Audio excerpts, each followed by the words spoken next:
So, Vince, you want to talk about kind of this crazy weekend of college football? Absolutely. And We're good. it We're was good at getting sidetracked. And I oh, love but I that. don't I think love that's it. sidetracked. That was part of the But conversation. I mean, we said we were going to talk about bowl projections. Yeah. It's a great discussion. But that's the fun of the I Monday loved it. show. And that's I why we loved try to it. do this in the mailbag Yeah. because we don't always want it to just be It's a little bit structured more and loose. us Yeah. coaching at you and all that kind of stuff. We want to have some fun with it too. Absolutely. Yep. No question. But yeah, this week was nutty. Again, I want to start in Michigan. Please the state do, of Michigan, Vince. And I just want to say that for all the drawbacks and the negatives of having a night game for the way we do our jobs and things, getting to bed at 2 a.m, et cetera, whatever time it was. 2? Oh, that's right. You stop after the show. I went to bed at 5. Right. Okay. So point taken, right? I mean, it's a late night and it's a long day, but I get to watch more college football. When Notre Dame plays at 3:30, I don't get to watch any college football. You get to watch the second half of the night games. Right. Of the You get to watch a lot of Pac-12 after dark. Exactly. You get to watch an exciting Washington State, Arizona State game. Woohoo. And it just seems like there's so many good noon games this year too, where it was perfect. And I love the fact that I was able to sit and watch the majority of the noon game because my other show didn't start till 2:00. So it was fantastic. So I do love the fact that there's night games. And P.S., speaking of night games, ESPN put a hold on the Virginia Notre Dame start time until after this week's games. Right. So that won't be announced for another week, unfortunately. I think they're obviously want to see if Notre Dame wins, but I also think that there's some questions about Brennan Armstrong's health. I think that's going to factor into it as well. It's huge. If he plays, that's going to be a night game because that's going to be a high scoring, their thought. It's going to be, I hope it's not. I hope Notre Dame can shut them down. I hate high scoring games when just because I have to deal with, what we had to deal with on Saturday night. But anyway, that's going to be an interesting one. Back to the game in Michigan, in East Lansing. That game was fantastic for so many reasons.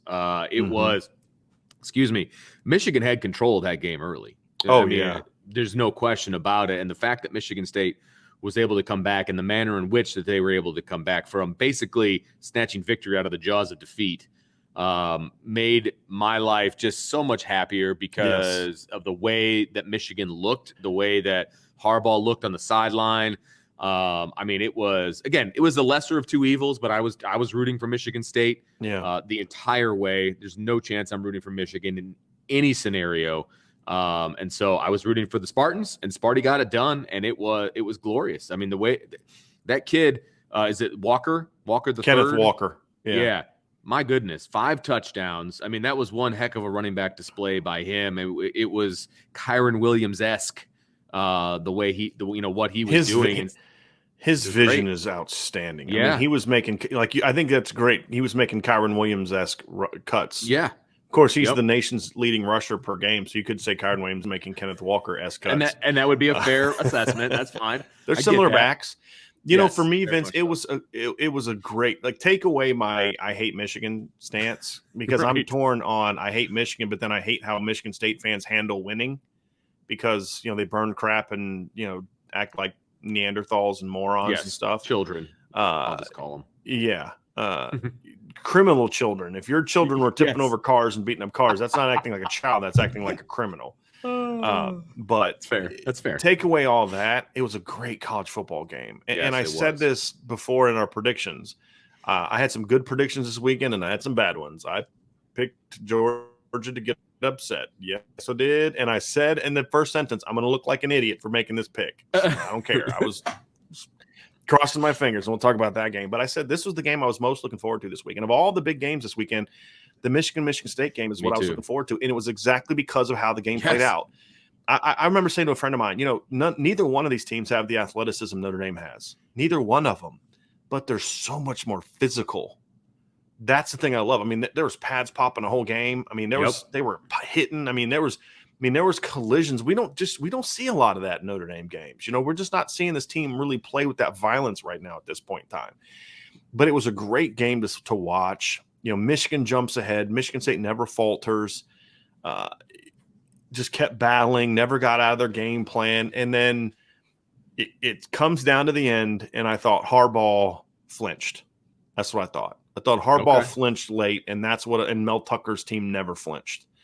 And that was big. And look, Michigan State had every reason in the world to fold. And you're down 30-14. You haven't stopped Michigan all day. Cade McNamara is just looking like freaking Joe Montana out there. Just who's doing the color in that game? Was it Gus Johnson and Joel Klatt? Yeah, it was Klatt and Johnson. Yeah, Klatt made a point that was. I mean, I like Joel. I think Joel Klatt's a better in-game analyst than he is a out-of-game predictor of things, or analysis of things. But he made a point that Cade McNamara's ball placement today has been like just phenomenal, and it was. I mean, he was putting the ball, not just completing. That was like what we saw from Jimmy Clausen all the time in 2009. Yeah. That's what Cade McNamara did on Saturday. It was brilliant, which made the decision to put J.J. McCarthy in the game late in the fourth quarter that much worse. Now, look, I know that's part of their rotation. They played two quarterbacks. J.J. McCarthy had a touchdown in that game. But when the game was on the line and your veteran has played the way that Cade McNamara played, you don't put the freshman in that situation to make that read and make that miss. It makes a mistake, fumble the ball. You just can't do it. You can't do it. And Michigan State, and Michigan didn't make many mistakes on Saturday, Vince, but every time they did, Michigan State took advantage. Yeah, they did. And they flat out did. It was a good football game. I'll tell you right now, me, you, and about 3 or 4 dudes in the chat could probably pass for 250 on Michigan State secondary. Okay, I say that, obviously joking, of course. But good Lord, remember how? I mean, I'm like, oh my God! Like I had a buddy tell me they were bad, but they're bad. I mean, they can't defend the pass at all. Like, how are they undefeated? And then you're like, oh, Kenneth Walker. Yeah, that's how they're undefeated. He's a one-man and they play their butts off. Yeah, this was such outside of maybe Kenneth Walker, the talent on this team is so inferior to the talent they had when they were in their early to mid 2010s run. Yeah, agreed. But this team play. I mean, Mel Tucker's not working with the play, and he's got some transfers and all. This is not the talent they had back then. They don't make mistakes, Vince. Like they just don't beat themselves a whole lot. Other than the quarterback had a couple dumb plays, but other than that, they don't beat themselves. But they play hard. And I mean, I loved watching the trench game because we don't get to watch that much covering Notre Dame. We don't get to watch like just great trench warfare. Both sides of the ball. Just we're talking about ways that they can get away from trench warfare. Yeah. It was an old school Big Ten game in style of play with a modern score. Right? I mean, is that a fair way to? Yeah, it was physical. It was way more high scoring. Enjoyed that than I anticipated. I had Michigan State with a 3-point win, but I was like 24-21 or something was my prediction. I had, if you'd have told me that it was going to be what it was in the high 30s, I'd have been like, nah, there's not a chance that it gets to be that high scoring. Just because I figured they'd be running the ball, and I did not anticipate Walker breaking so many long runs. Yeah. Right. I mean, how did Michigan allow him to do that? It's just, wow, way to drop the ball, man. Great vision. Man. Yeah. Great vision.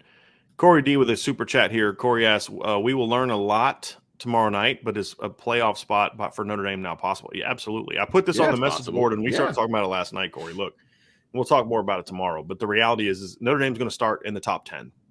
Correct. And when you start in the first ranking in the top 10, you absolutely have a shot. And then you look at how many of those teams play each other. There's at least 3 games, I think, between teams that will play each other, because you're going to have Michigan and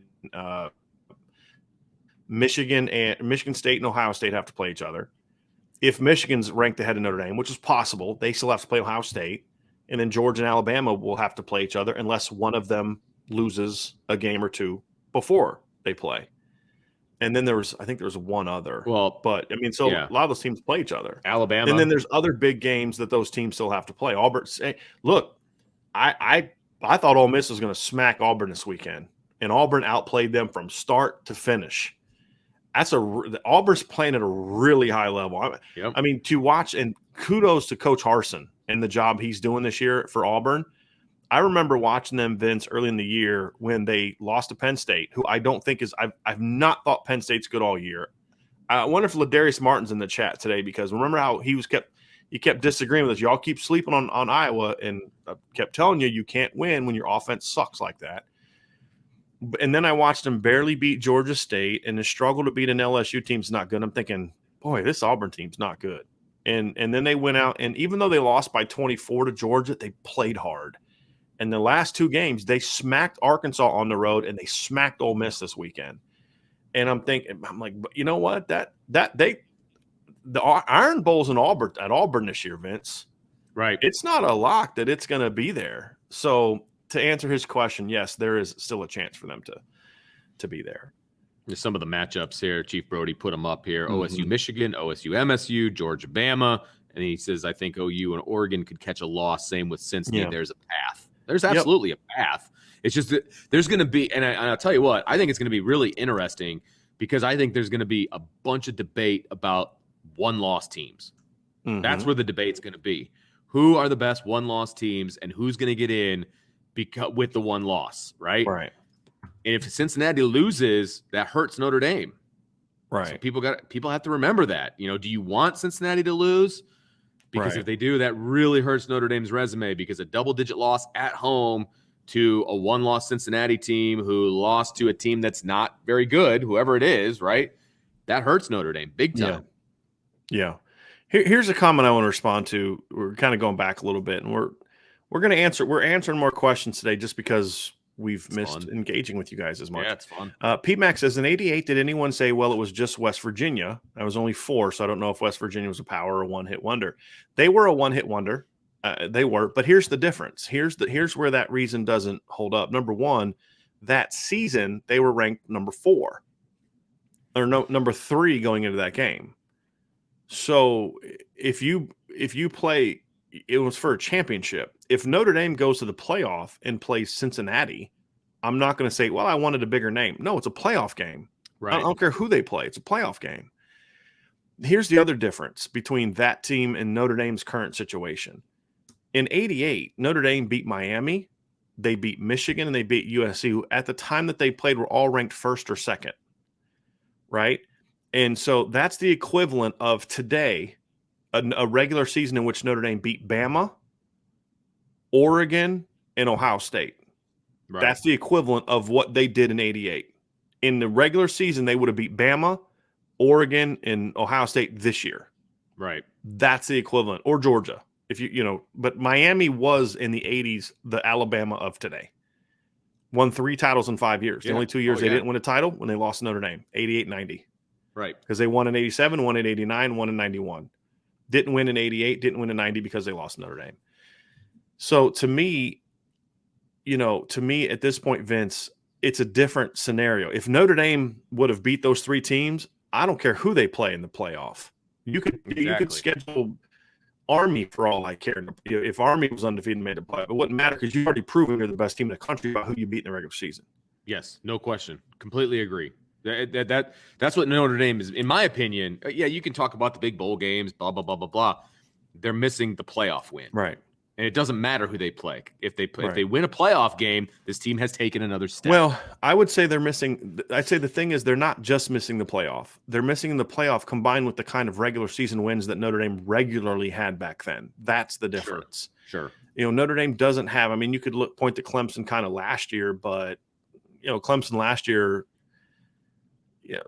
didn't have their 3 of their 4 best players. And then when they were healthy, they curb stomped Notre Dame. So to me, that's the difference is Lou Holtz won those big games. So when they got to the Fiesta Bowl, there was no doubt that they were the best team. There was no monkey to get off their back other than just the championship. Just right? Win it. Exactly. Win it. You've already proven you've beaten all the big dogs. I mean, you literally knocked off. I mean, USC was number 2. If USC beats Notre Dame in that last game, they're playing for a championship that year, right? Michigan finished that year in the top 5. And I'm trying to remember, Vince, I'm going to look this up. I think at the end of the year that Notre Dame beat 3 of the top 4 teams in the country, like the final rankings. Oh, out of the final rankings? Yeah, because they beat number 2.